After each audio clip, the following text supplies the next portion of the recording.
Conseil d'experts vous est présenté par Helvetia.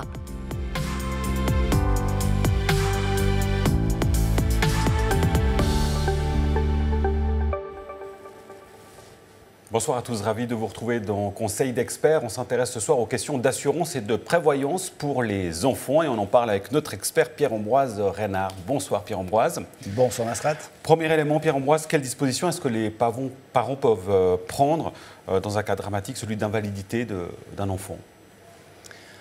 Le jour de la naissance de votre enfant est un jour de joie, de bonheur intense. Administrativement, il y a lieu d'inscrire auprès d'une caisse maladie, et ce, dans un délai de 3 mois à dater du jour de sa naissance. Pour les assurances complémentaires, il est conseillé de souscrire avant la naissance de l'enfant. Des réserves en cas d'infirmité congénitale sont en effet peu probables. Par contre, il existe d'importantes lacunes en matière d'invalidité. Si votre enfant mineur reste handicapé suite à une maladie ou un accident, l'assurance invalidité n'intervient que pour le minimum vital, et ce, seulement à partir de l'âge de 18 ans. D'où l'importance donc de bien s'informer avant aussi. Absolument. Oui. Une assurance, justement, une assurance de rente permet, elle, de couvrir l'incapacité de gain à long terme. Et elle peut être combinée avec une part épargne. Vers qui est-ce que les parents peuvent se tourner pour avoir du soutien? Parce qu'on comprend bien que les éléments administratifs aussi peuvent être très lourds. Alors, l'assurance invalidité alloue des aides, comme les allocations pour impotents et les contributions d'assistance. S'il ne s'agit pas d'une infirmité congénitale, ces aides servent principalement à augmenter, améliorer la capacité de gain. Et puis, on se met à la place évidemment des parents, mais aussi du reste de la famille. Comment assurer la prévoyance des enfants? Alors, de nombreuses caisses maladies proposent une assurance de capital en cas d'invalidité. Cette assurance permet de couvrir les premiers frais, les prestations pour adapter le logement et également pour d'autres mesures. En règle générale, elles ne sont proposées qu'en cas d'invalidité suite à un accident. Et vous pouvez également adhérer à la Fondation suisse pour paraplégiques. Elle verse 250 000 francs d'aide, de soutien, suite à un handicap dû à un accident qui entraîne une dépendance permanente à un fauteuil roulant. Sur les éléments liés plus généralement justement à la prévoyance, évidemment la question de l'épargne est importante vis-à-vis des enfants. Là, il y a deux solutions en gros qui se présentent, c'est la solution bancaire ou d'assurance. Quels sont les avantages des uns et des autres?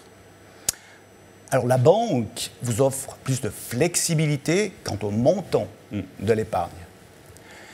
Et également au choix du produit de placement. Mais il faut savoir que selon le type de placement, le risque lié à ce placement est supporté, lui, par l'épargnant lui-même.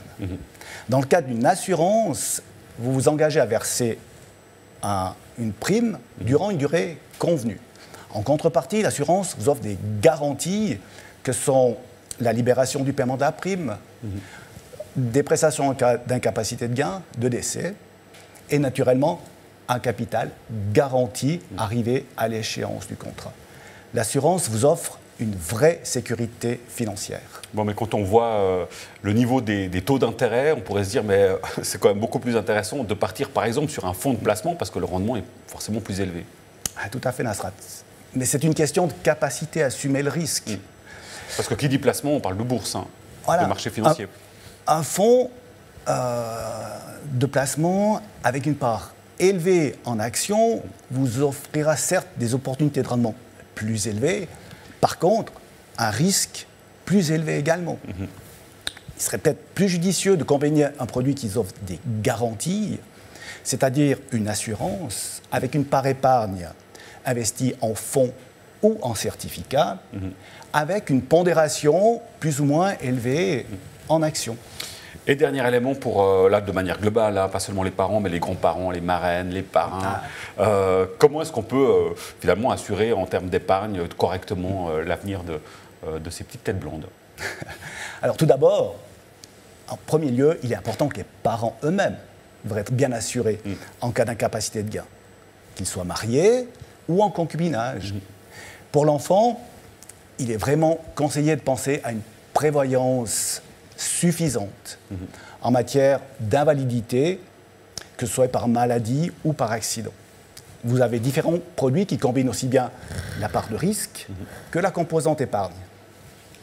Et bien sûr, tout le monde espère que l'enfant arrivera à l'âge adulte, en pleine santé, et qu'il pourra disposer à ce moment-là d'un capital conséquent pour démarrer sa vie d'adulte à l'aise financièrement. Et c'est bien le but. Merci beaucoup Pierre-Ambroise Reynard pour vos explications. Merci à vous pour votre fidélité. Les experts d'ailleurs que vous voyez sur ce plateau sont là et se mettent à disposition pour évoquer justement tous ces différents sujets et voir les éléments liés à sa situation personnelle. Merci pour votre fidélité. À très vite pour un nouveau numéro. Ciao.